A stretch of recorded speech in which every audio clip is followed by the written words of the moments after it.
Welcome to your Thursday edition of Collider Movie Talk. First up on the lineup today, David Benioff and D.B. Weiss scored a big deal over at Netflix, but brace yourself for story number 2 today. We have another update on MoviePass, and you will not believe some of the stuff that was going on behind the scenes at that company. I cannot wait to get to that story. But first, I have the honor of introducing my panelists. As always on a Thursday, you're getting some Jay Washington.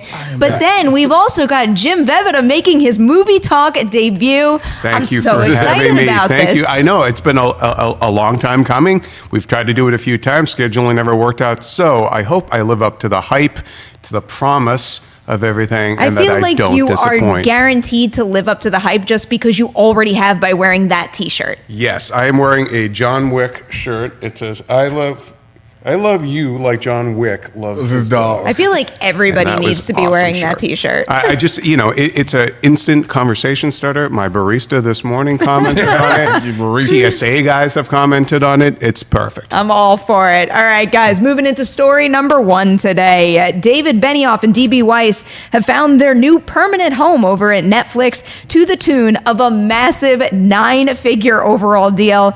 Deadline is reporting that both Amazon and Disney were close to locking down the duo, but Netflix eventually won out as the place Benioff and Weiss will write, produce, and direct new series and films. So first thing that crosses my mind here, especially after Disney just unveiled their bundle pack price, and it looks to me like a big threat to Netflix, is do you think Netflix aligning themselves with these two could maybe change the game and work things in their favor a little more?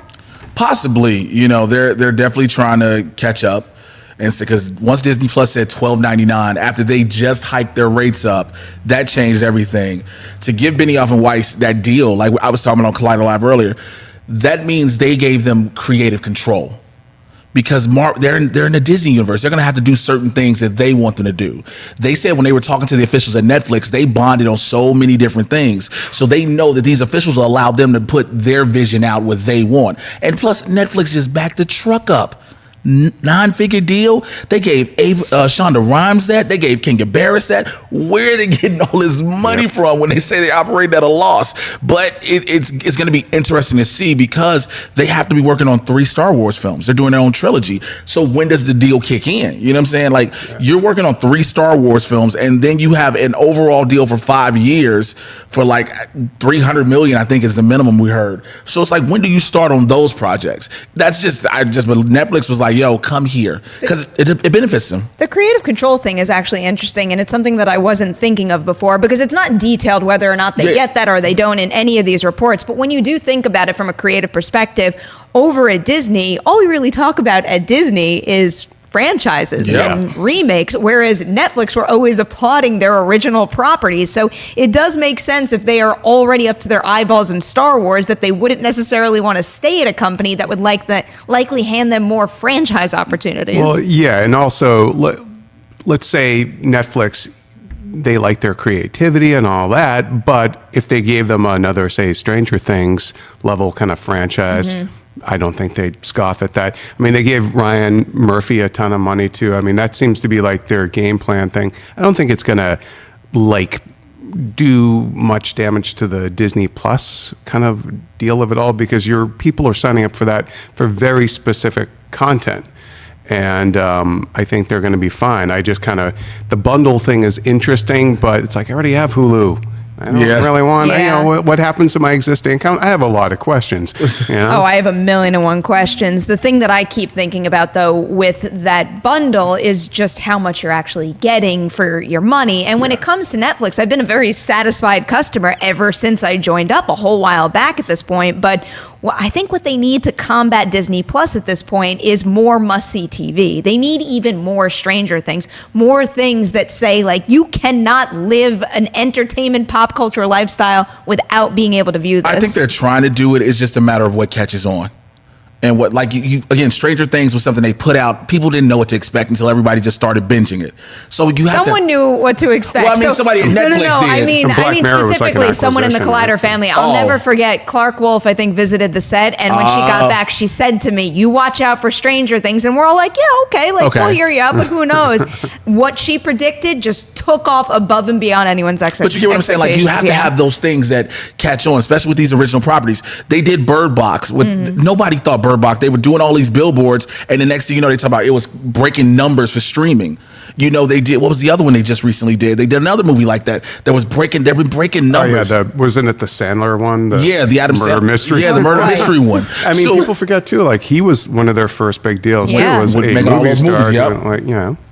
Yeah, Adam Sandler's in there. I mean, they're also having a ton of success in the romantic comedy genre, which makes me very, very excited. But their own TV shows too, like you said. Yeah, we're going to see what happens come November when Disney Plus does officially launch. I'm just curious to see what the shakeout winds up being with how many people actually sign up for that. You know, if they release these numbers, how many people sign up for that, and what happens to Netflix viewership? I think there's also too like a big question of their original programming that they're creating for that. It's great that they're going to have all this legacy stuff, but we know that stuff. We already like it for the most part. You know, a lot of it depends on how those Marvel shows are and how the Mandalorian fares, you know, so we'll see. We have one question here from the live chat about this. Mike is asking, is this deal more of a loss for Disney Plus or HBO Max? Would you ever have thought that there was a chance that they would have stuck with HBO? No. Yeah. What they wanted to do was done. Yeah. That was it. They're done. You know, so it's like on the greener pastures. Now, them staying at Disney, like I said earlier, the creative control element, that particularly can be a big thing because we talk about just franchises and legacy. So, well, one other thing to note about their HBO deal is, you know, that whole controversial Confederate show that they wanted to do and all that jazz, that clearly by leaving HBO now, that show is definitely dead, even though it was indefinitely postponed. It was dead. So when we talk about Benioff and Weiss getting full creative control, it's like, all right, but are you going to do that show? Yeah, or like other things in that vein where you're kind of, the cooler heads on the creative side should have prevailed and been like, guys, that's not necessarily the best idea right now. Just to have a little crystal ball fun here, when they do get started over at Netflix, what's the first thing that you hope they actually make, whether it be a TV show, a new movie, something that has a fantasy vibe like a Game of Thrones, or something completely different? I want an action series out of them, given the vibes of the action we saw with Game of Thrones. I don't want the fantasy realm anymore. Give me something in a real life spectrum, but action all the way through it. Give me some shoot 'em ups, blast, just explosions, everything. That's what I personally want.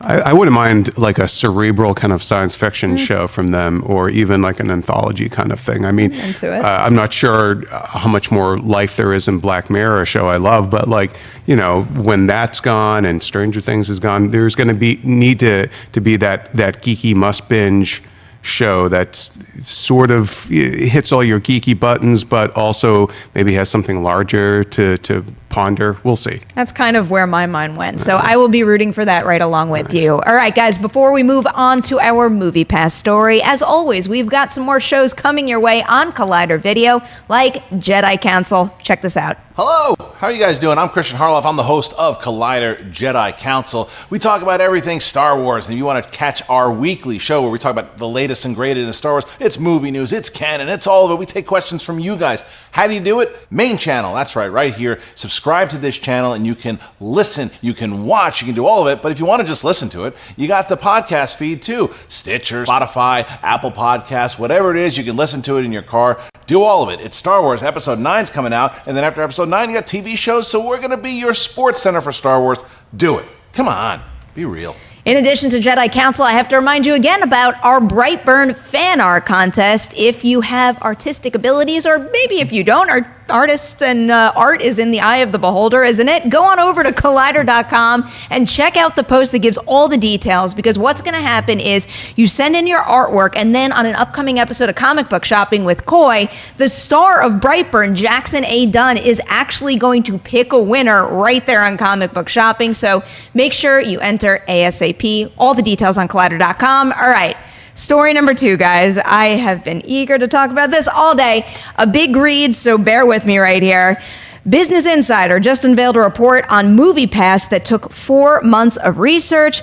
Big thanks to Slash Film for these highlights, which are alarming to say the least. So the first major issue they describe in the piece is the changing of passwords. Slash Film wrote, "Were you a frequent MoviePass user who suddenly found yourself unable to log into the service?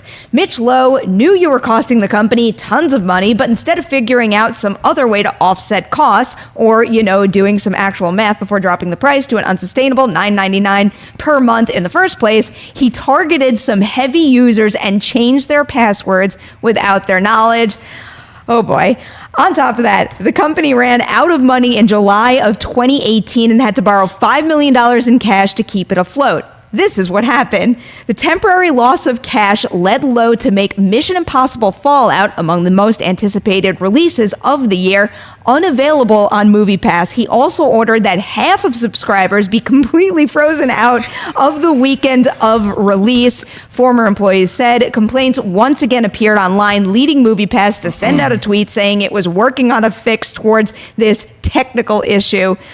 One more for you. Per Lowe's orders, big blockbusters would no longer be available on the app. MoviePass also enforced what it called a tripwire, an automatic shutdown mechanism for all users that would be activated if MoviePass went past a certain amount balance. If MoviePass ever ran out, subscribers would see the following message on the app: "There are no more screenings at this theater today."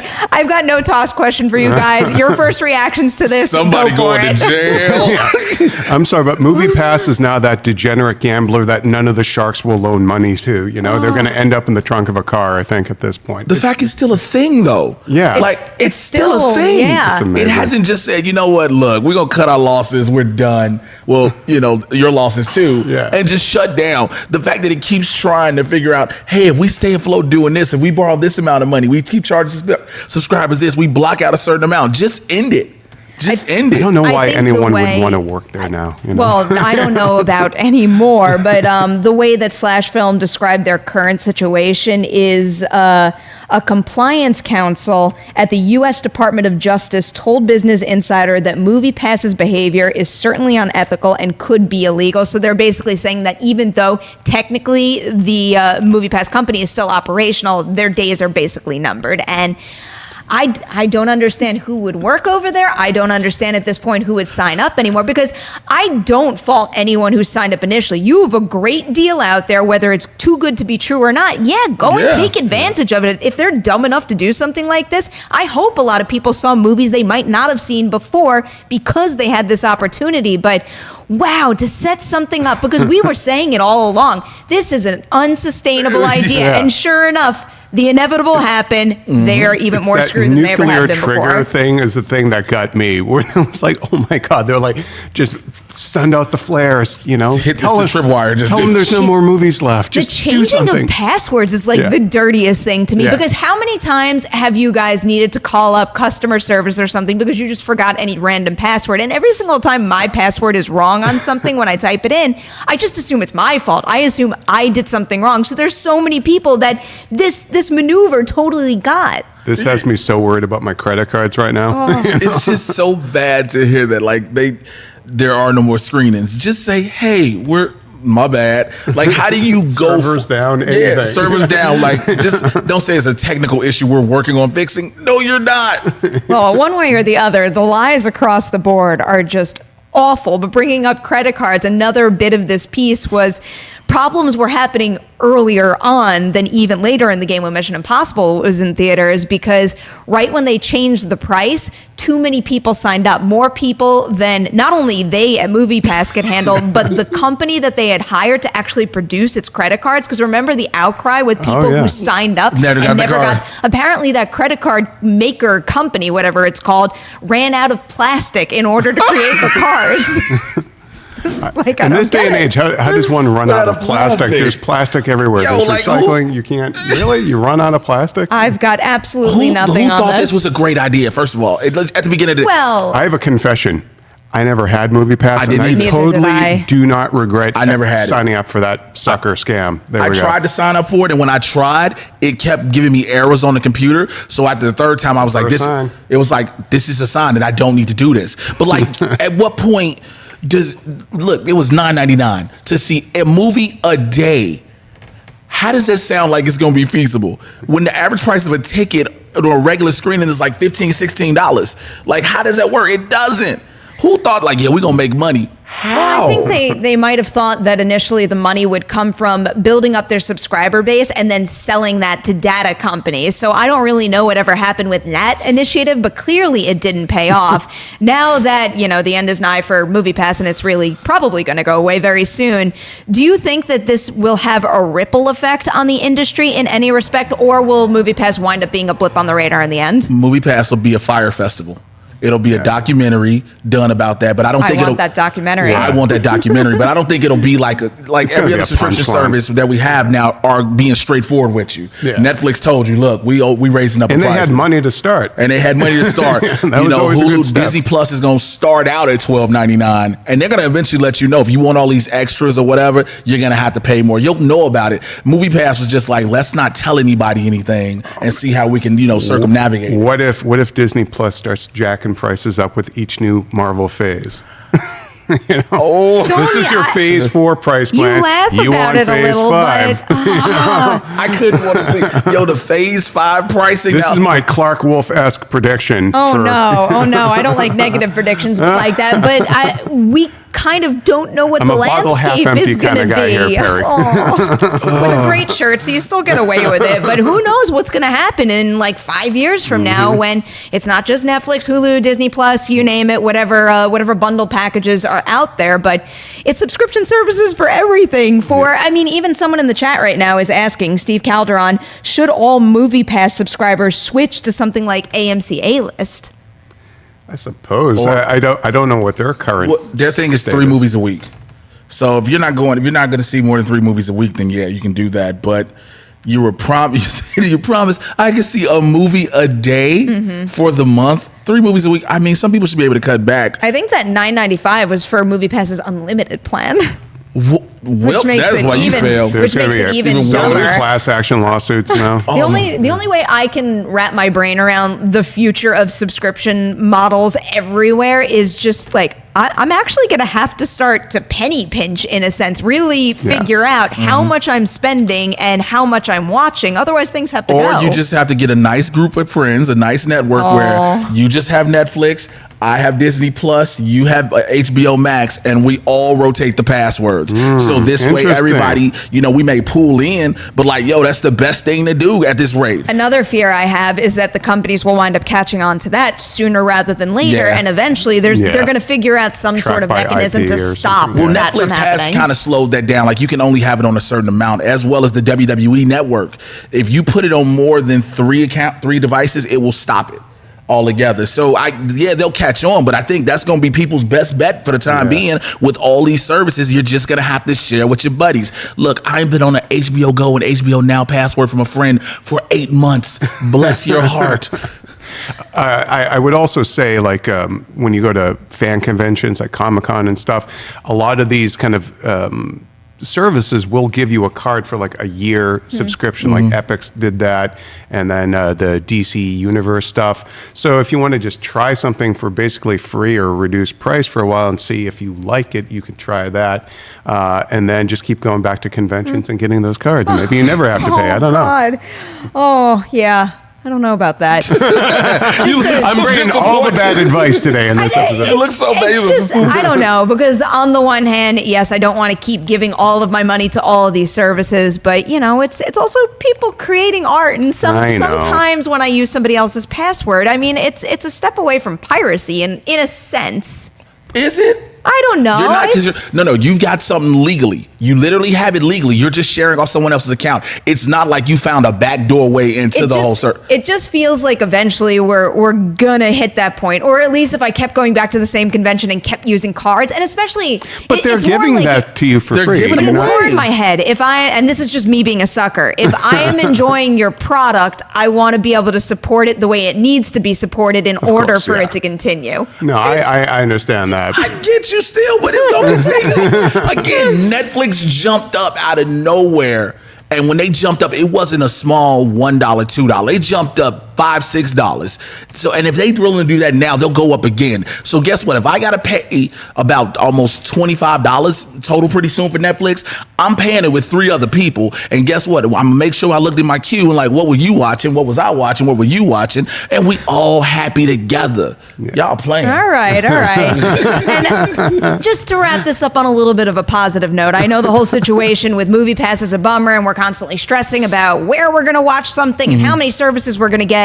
The beauty of the situation that we're in right now is there is so many opportunities to watch new content right now. We are just basically like drowning in new TV shows and new movies that we are deeming priorities. So in a sense, yes, bad business practice over at MoviePass, but the fact that they made the subscription model so mainstream and encouraged people to maybe sign up for better ones, that means that someone with AMC A-list might be going out to, yes, see Avengers Endgame and the biggest thing, but hopefully they're also going to see Loose and The Farewell and smaller movies that they might not have seen if they had to pay for tickets individually. So there's a bright side to this. Very bright. All right, let's go to some live chat questions. I really want to hit this one.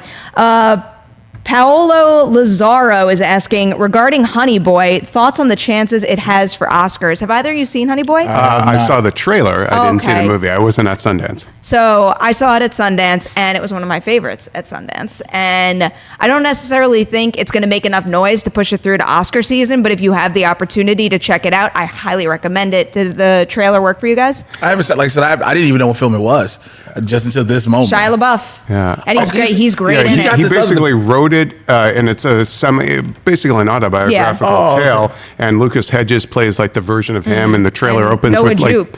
and he looks like him when he was on what's the Even Stevens or whatever. He's got the hair and everything, and the trailer opens with like Lucas Hedges basically in what's supposed to be a Transformers movie, and then you see him just go off the rails. And Shia LaBeouf basically plays his own father, who was like a rodeo clown.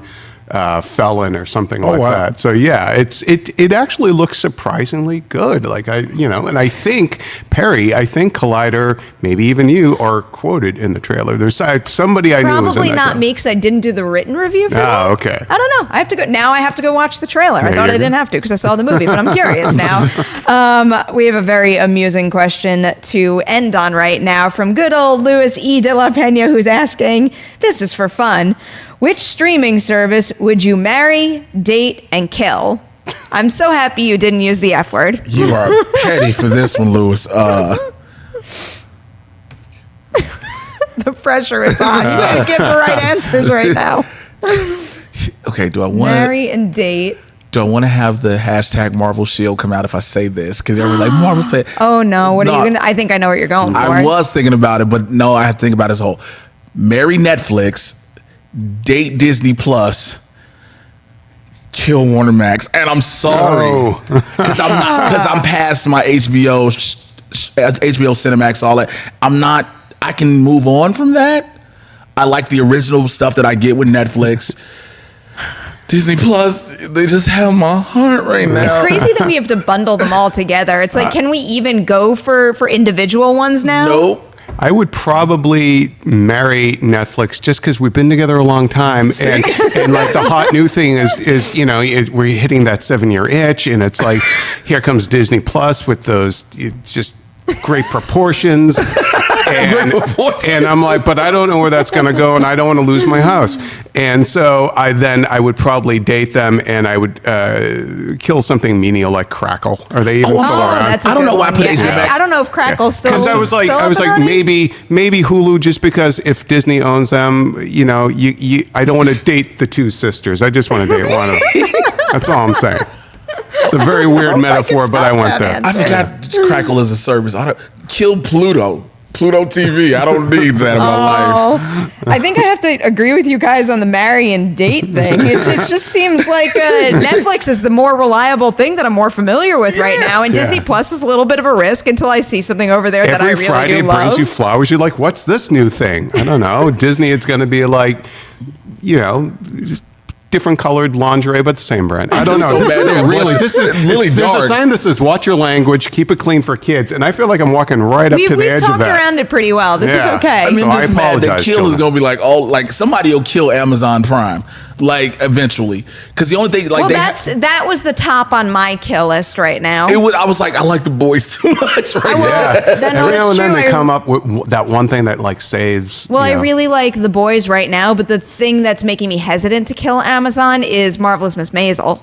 That's the one that I would be Okay. really upset to lose. But I don't know. I mean, what did you want to say before? I got 3 movies that are on Amazon Prime that I'm in right now, so I don't want to kill it for that reason. I guess I want to kill specifics within certain bundle packages, but I Fair. feel like I'm cheating by doing that at this Fair. point.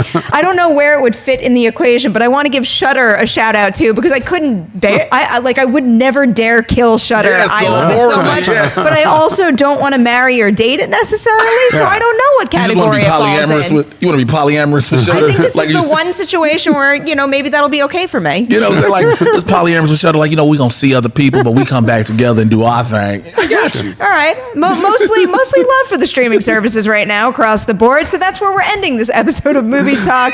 Jay, thank you for being here. Thank Jim, you. thanks so much for coming in. Thank you for having me on. This I can't be appreciate the one it. and only time. You have to come back to Thank visit you us so soon. much. Adam in the booth, Dorian in the live chat, thank you guys so much for your hard work. To everybody out there, it's Thursday. You know what that means. There's one more Movie Talk left this week. Tomorrow, Friday Fun Day. So like and share this episode. Tune in tomorrow, 3 p.m. PT Live for a brand new one.